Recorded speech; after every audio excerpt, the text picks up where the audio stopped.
मेरे प्रिय विद्यार्थियों, एज साहित्य अकादमी में आप सभी का हार्दिक स्वागत है। आज हम शुरू करेंगे क्लास 9th के हिंदी गद्य के विकास का संक्षिप्त परिचय, जो आपके सिलेबस में भारतीय युग से लेकर द्विवेदी युग तक है। इसको शुरू करने से पहले इतना हम सभी जानते हैं कि जो मुझे अर्थात जो हम सभी को आता है वो तो हम सभी कर ही लेंगे, लेकिन जो नहीं आता वो सीख लेंगे। इस अगर मूल मंत्र के साथ हम आगे बढ़ते हैं तो 100% जो है हमको कहीं भी असफलता प्राप्त नहीं होगी। आइए शुरू करते हैं हिंदी गद्य के विकास क्रम का काल विभाजन।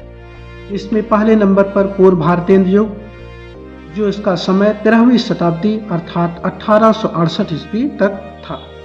उसके बाद आता है भारतीय युग अथवा पुनर्जागरण काल, जिसका समय 1868 से 1900 ईस्वी तक है। उसके बाद द्विवेदी युग का समय 1900 ईस्वी से लेकर 1918 तक। पुनः आता है शुक्ल युग अथवा छायावादी युग अथवा प्रसाद युग आता है, जो आगे युग है। इसी युग का आपका जो है क्लास 10th में भी जो है आगे विस्तृत रूप में वर्णन है, जिसका समय है 1919 से लेकर 1938 तक। पुनः आता है छायावादोत्तर युग, जिसका समय 1938 से अब तक। हम लोग पढ़ रहे हैं हिंदी गद्य के विकास क्रम का काल विभाजन। विकास क्रम का काल विभाजन तो हम लोग समझ गए, लेकिन जिसको पढ़ रहे हैं उसके बारे में तो ये भी जानकारी होनी चाहिए कि गद्य होता क्या है।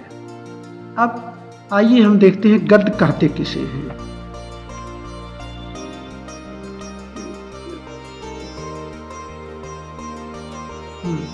गद्य कहते किसे हैं?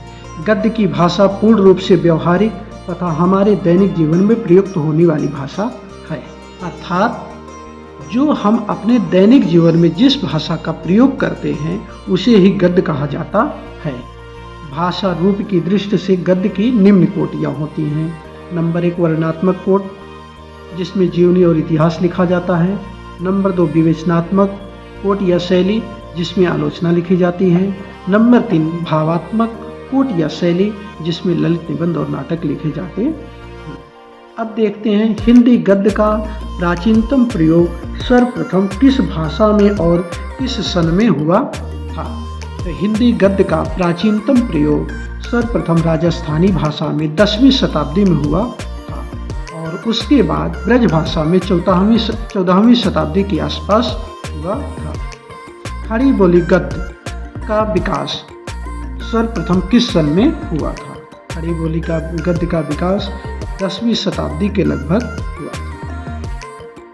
खड़ी बोली गद्य का प्रथम प्रयोग सर्वप्रथम किस लेखक ने किस ग्रंथ में किया था?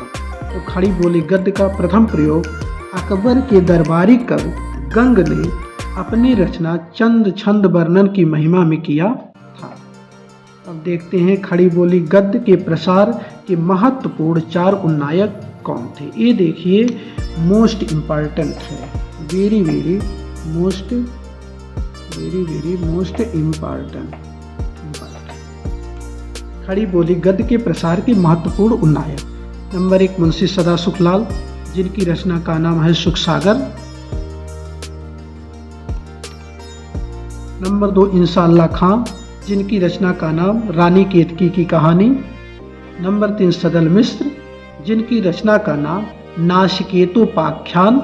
नंबर 4 लल्लू लाल, जिनकी रचना का नाम था प्रेम सागर। और उसके बाद जो है उसी समय के ये चारों लेखक 1803 ईस्वी के लगभग थे। उसके बाद राजा शिव प्रसाद सितारे हिंद आते हैं और राजा लक्ष्मण सिंह, जिसमें राजा शिव प्रसाद सितारे हिंद अरबी फारसी मिश्रित भाषा के समर्थक थे, और राजा लक्ष्मण सिंह विशुद्ध संस्कृत गर्भित भाषा के पक्षधर थे। हिंदी नाटकों का सम्यक विकास अर्थात क्रमबद्ध विकास कब शुरू हुआ? तो हिंदी नाटकों का सम्यक विकास भारतीय युग में आरंभ होता है। भारतीय युग के प्रमुख लेखक, अगर ये प्रश्न आ जाता है कि भारतीय युग के प्रमुख लेखक कौन थे, तो इसको जो है क्लू के रूप में हम नोट कर लेंगे। भागन प्रताप ठाकुर अम्बिराधा भारतीय युग। भाघन प्रताप ठाकर अम्बे राधा भारतेंद्र योग, अर्थात भा से भारतेंद्र बाबू हरिश्चंद्र, घन से बद्री नारायण चौधरी प्रेम घन, प्रताप से प्रताप नारायण मिश्र, ठाकुर से ठाकुर जगमोहन सिंह, अम्ब से अंबिका दत्त व्यास, राधा से राधा कृष्ण दास।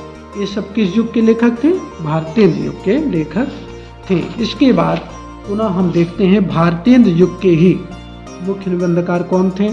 तो पहले नंबर पर स्वयं भारतेंद्र हो जाएंगे, दूसरे नंबर पर प्रेम घन। उपन्यासकार कौन थे? मुख्य देवकी नंदन खत्री और उसके बाद गोपाल राम गहमरे। कहानीकार के रूप में किशोरी लाल गोस्वामी। ये द्विवेदी युग के हैं। ये भारतेंद्र युग के निबंधकार हैं, स्वयं भारतेंद्र, उसके बाद प्रेम घन। उपन्यासकार देवकी नंदन खत्री, गोपाल राम गहमरी। देवकी नंदन खत्री की रचना का नाम क्या था? चंद्रकांता संतच, जो 24 भागों में विभाजित थी। और भारतेंद्र युग में मुख्य रूप से तिलस्मी और अय्यारी प्रकार के उपन्यास ही लिखे जाते। उसके बाद द्विवेदी युग के प्रमुख कहानीकार में किशोरी लाल गोस्वामी आते हैं। रामचंद्र शुक्ल भी द्विवेदी युग के ही कहानीकार थे। और उसके बाद द्विवेदी युग के निबंधकार, द्विवेदी युग के निबंधकारों में जो है महावीर प्रसाद द्विवेदी और अध्यापक टोरिस। फिर हम आगे देखते हैं हिंदी गद्य के विकास की विधाएं।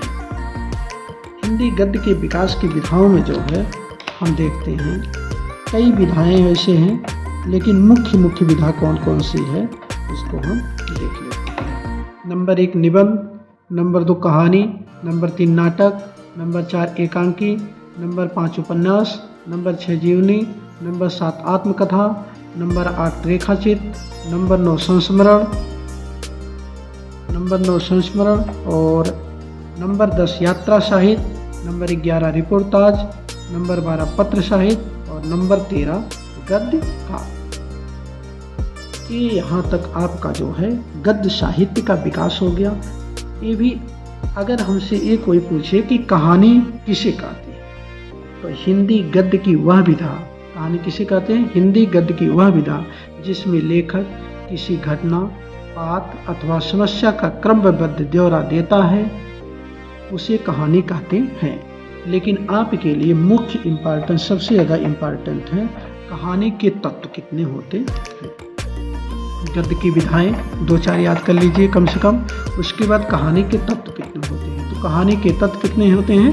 6। नंबर 1 विषय वस्तु अथवा कथानक, नंबर 2 चरित्र, नंबर 3 संवाद, नंबर 4 भाषा शैली, उसके बाद वातावरण, उद्देश्य। इसके बाद अगले जो है सेशन में हम लोग पढ़ेंगे हिंदी पद्य के विकास का संक्षिप्त परिचय। उसके बाद ऑब्जेक्टिव क्वेश्चन हम लोग साथ